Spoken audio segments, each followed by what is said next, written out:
സലീമേട്ടാ, നമ്മള് ഇപ്പൊ തുടക്കത്തിൽ ധർമ്മേന്ദ്രയെയും മണവാളനെയും കുറിച്ച് പറഞ്ഞു, അവരുടെ കോമ്പിനേഷനെ കുറിച്ചൊക്കെ പറഞ്ഞു. അപ്പൊ നമ്മൾ ആ ഒരു സംഘത്തെ കുറിച്ച് പറഞ്ഞു, ആ ഒരു സെറ്റ് ഓഫ് ഹ്യൂമർ ഫിലിംസ്, കെട്ടുകണക്കിന് നർമ്മമുള്ള സിനിമകളെ കുറിച്ച് നമ്മൾ സംസാരിച്ചു.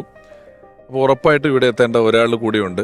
കൊച്ചിൻ ഹനീഫക്കയുടെ ഓർമ്മകളുമായി നമ്മളുടെ ഒപ്പം ചേരാൻ എത്തുന്നത് മലയാളികൾ എക്കാലത്തും ഓർക്കുന്ന, റിപ്പീറ്റ് വാച്ചുള്ള, ഒരുപാട് തവണ വീണ്ടും വീണ്ടും കണ്ടാലും നമ്മൾ ചിരിക്കുന്ന, നമ്മൾ ഇഷ്ടപ്പെടുന്ന ഒരുപാട് സിനിമകൾ നമുക്ക് സമ്മാനിച്ച സംവിധായകൻ. ബഹുമാനപൂർവ്വം സ്വാഗതം ചെയ്യുന്നു പ്രിയപ്പെട്ട ഷാഫി.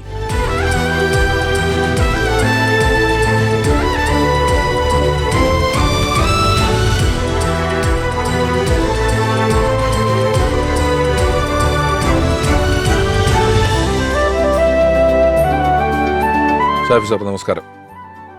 സലീമേട്ടൻ തുടക്കത്തിൽ പറഞ്ഞൊരു കാര്യമുണ്ട്. അവിടെ നിന്ന് പുറപ്പെടുമ്പോൾ ഓടിച്ചോണ്ട് വന്ന ആള് ധർമ്മേന്ദ്രയാണെങ്കിലും പിന്നീട് സലീമേട്ടന്റെ എല്ലാ പണികളും ചെയ്തു കൊടുക്കുന്ന ഒരാളായി അയാൾ മാറിയെന്നും സലീമേട്ടൻ പറഞ്ഞു. ഒരു ഈഗോ ഇല്ലാതെ, അത്തരത്തിലുള്ള ഒരു ഡിഫറൻസ് കാണിക്കാതെ, ഒരു ആർട്ടിസ്റ്റ് എന്നുള്ള നിലയിൽ, ക്യാരക്ടർ എന്നുള്ള നിലയിലല്ല, അങ്ങനെയാണ് ഹനീഫൊക്കെ ചെയ്തതെന്ന് പറഞ്ഞു. ഞാൻ ജോണി ചേട്ടനോട് ചോദിച്ചു, ഹനീഫൊക്കെ വളരെ സൂപ്പർ ഹിറ്റ് ആയിട്ടുള്ള സിനിമകൾ എഴുതിയിട്ടും സംവിധാനം ചെയ്തിട്ടുള്ളതായിട്ടുള്ള ഒരാളാണ്. സംവിധാനത്തിൽ ഏതെങ്കിലും ഒരു സാഹചര്യത്തിൽ ഒരു അഭിപ്രായം പറയുകയോ ഇടപെടുകയോ ചെയ്യുകയോ ചെയ്തിട്ടുണ്ടോ എന്ന് ഞാൻ ചോദിക്കുകയും ചെയ്തു. ഷാഫി സാറിനെ സംബന്ധിച്ചിടത്തോളം ഹനീഫയ്ക്ക് ഇതുപോലൊരു ക്യാരക്ടർ ഇങ്ങനെ ചെയ്യുമ്പോഴേ ഏതെങ്കിലും ഒരു സന്ദർഭത്തിൽ ഹനീഫൊക്കെ സജഷനുകൾ പറയുകയോ ഇടപെടുകയോ ഒക്കെ ചെയ്തിട്ടുണ്ടോ? ആ സീൻ നന്നാക്കാൻ വേണ്ടിയിട്ടുള്ള എന്തെങ്കിലും ഡയലോഗ് കറക്ഷനോ അല്ലെങ്കിൽ എന്തെങ്കിലും ഒരു തമാശയ്ക്ക് വേണ്ടിയിട്ടുള്ള സജഷൻ അല്ലാതെ ഒരു സീനിയർ ഡയറക്ടർ അല്ലെങ്കിൽ ഒരു സീനിയർ റൈറ്റർ അല്ലെങ്കിൽ ഒരു സീനിയർ ആക്ടർ എന്നുള്ള നിലയ്ക്ക് പുള്ളി നമ്മളുടെ മുമ്പിൽ വളരെ ജൂനിയറായിട്ട് നിൽക്കുള്ളൂ. ഡയറക്ടർ എന്ത് നിർദ്ദേശങ്ങൾ കൊടുക്കുന്നു അതനുസരിച്ച് ചെയ്യുന്ന ഒരാളാണ്. അല്ല, സിനിമയ്ക്ക് ഷാഫി സാർ ഫസ്റ്റ് പടം ചെയ്യുന്നതിന് മുമ്പേ ആത്മബന്ധം ഉണ്ടല്ലോ അല്ലേ? എനിക്ക് എന്റെ സ്കൂളിൽ ചേർക്കുന്ന പരിചയമുള്ള ആളാണ്. ഞങ്ങളൊക്കെ പുല്ലേപ്പിടിക്കാരാണ്.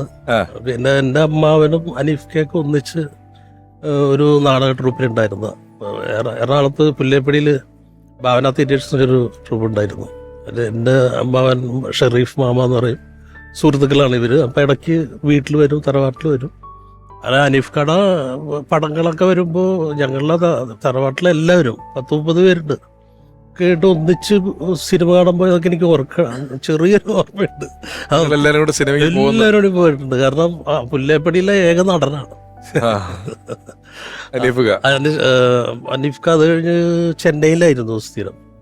അപ്പോൾ ഇടക്ക് പുല്ലേപ്പടിയിൽ വന്നു കഴിഞ്ഞാൽ നമ്മളുടെ മാമയുടെ അടുത്ത് വരും, അല്ലെങ്കിൽ ആ പുല്ലേപ്പടി ജംഗ്ഷനിൽ വരും. വന്നു കഴിഞ്ഞാൽ ചെറുപ്പക്കാരുടെ ഒരു സംഘം ഉണ്ടാവും കൂടെ.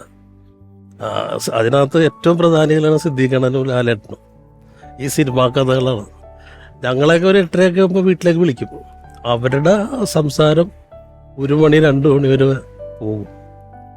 പക്ഷെ അന്നും നമ്മളോടൊക്കെ ഒരു സ്നേഹവും വാത്സല്യത്തോടുകൂടി തന്നെയാണ് അവസാനം വരെ അനീഫ്ക പെരുമാറിയിട്ടുള്ളൂ.